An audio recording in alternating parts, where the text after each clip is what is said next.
Friends, welcome to this interesting video, investor categories and their return profiles. Let's see what this video has to offer. I'm sure there is going to be something very interesting. So once the viewer kind of gauges where he or she currently fits in and where else a much higher potential is, one can take steps to gradually move towards a much higher return profile. That's the whole idea. So it does not mean that one has to rush or do it mindlessly. In fact, we should do it by understanding the risks involved and learning how to manage them. So quicker we are able to understand the risk, faster we can graduate to a better return profile. The objective of this video is not to get into risks in detail, but essentially show the potential for return. But the point I wanted to make is that returns happen when we manage risks well, and therefore we should not chase returns mindlessly. Rather, we should prepare ourselves in terms of how to manage the risks in that particular investment profile, and once we learn that, the returns are going to happen. So by managing risks, we are just going to allow the potential of return to unfold. That's the whole idea. You will notice that this approach is different from the typical approach the financial planners take, which is linked to one's age and risk appetite.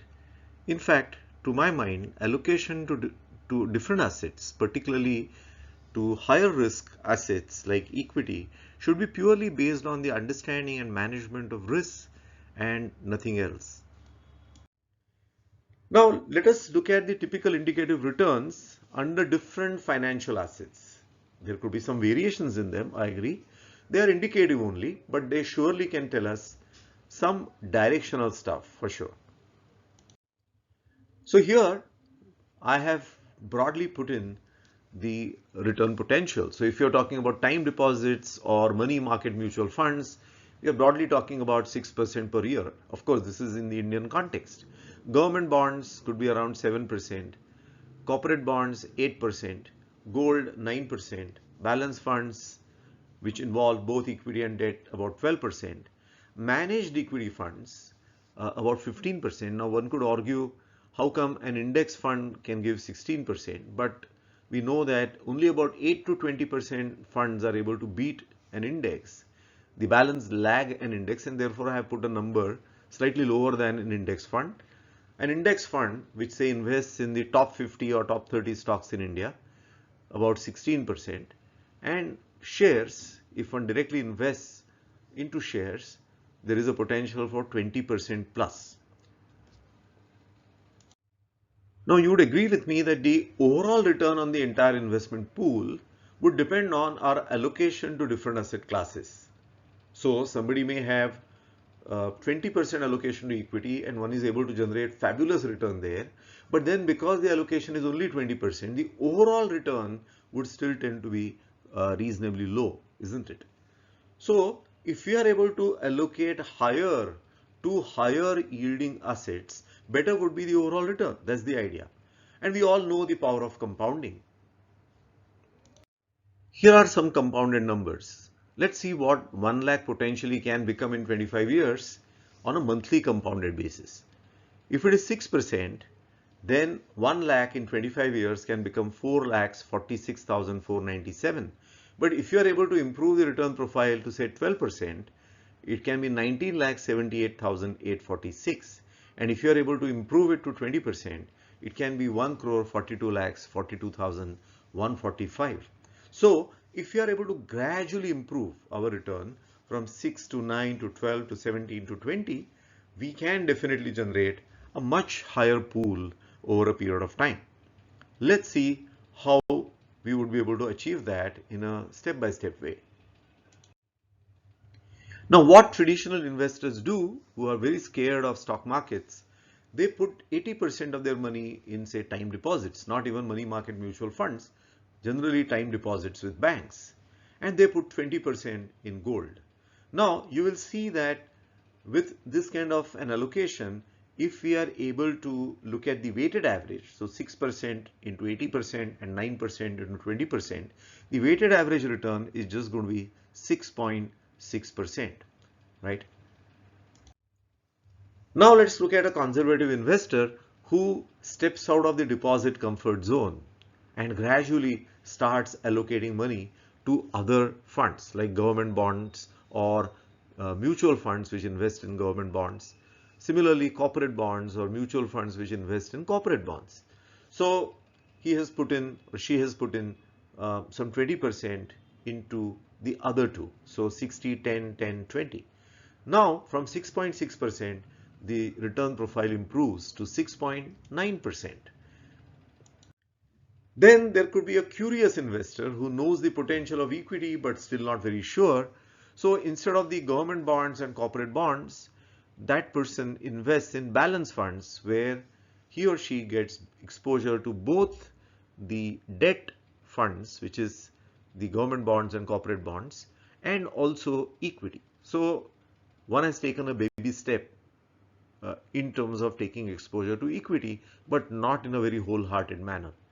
But see what happens to the weighted average return. It now improves to 9%. Now there is an investor who gradually exposes to equity, but is still very risk averse. So what this person has done is that 40% into time deposits, so reduced exposure there, gold 20%, balance funds 20%, and 20% into equity mutual funds. Now see what happens to the return. The return improves further to 9.6%. Then there is an investor who begins to focus on equity opportunity quite seriously, right? So he or she understands the risks involved in equity, starts thinking about how to manage those risks, creates a plan around it, and now allocates more to equity mutual funds rather than towards bonds. So 40, 20, 40. The weighted average return now goes into double digits to 10.2%. Here is an investor who knows that the managed funds may not be able to necessarily beat an index and therefore focuses on investing through index funds. And I have already spoken about index funds in great detail through other videos, particularly talking about the easy ways of diversification. So index funds offer that fabulous opportunity because money gets invested in the top 50 companies in India by their market capitalization. So here the return improves a little more. Now this investor starts to focus on shares opportunity. So shares can give returns, if you select them well, give returns even higher than 16%, right? So now the weighted average can improve further to 15%, and the person is quite serious about equity investing. So the allocation to shares has gone up quite significantly, and now the weighted average return potentially can be 15%, right?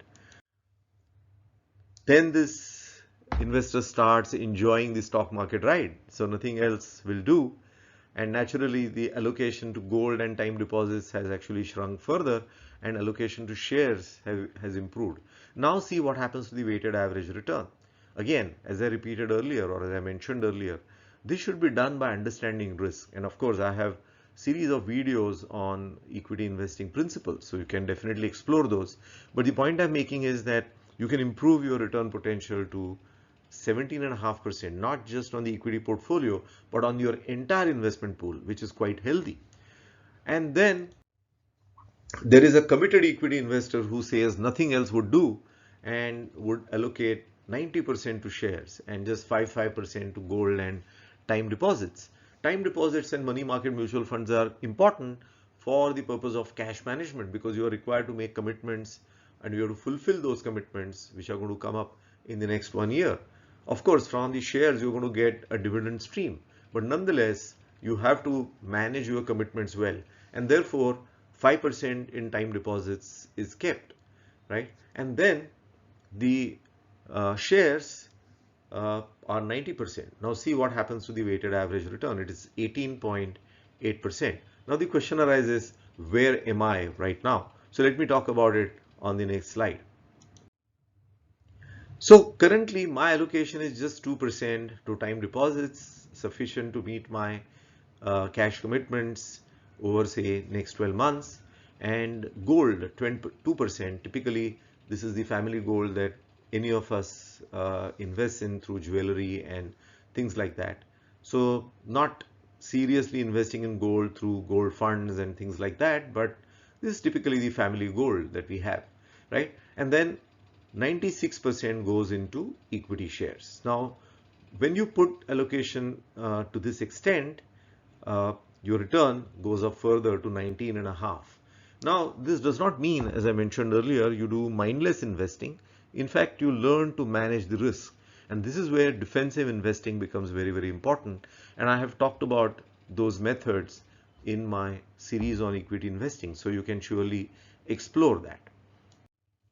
I must mention this at the cost of repetition that this is not at all about mindless risk taking. In fact, it is quite the opposite. Returns happen when you learn to manage risk. So what I'm urging you is you start thinking about how you want to climb up on this risk return paradigm.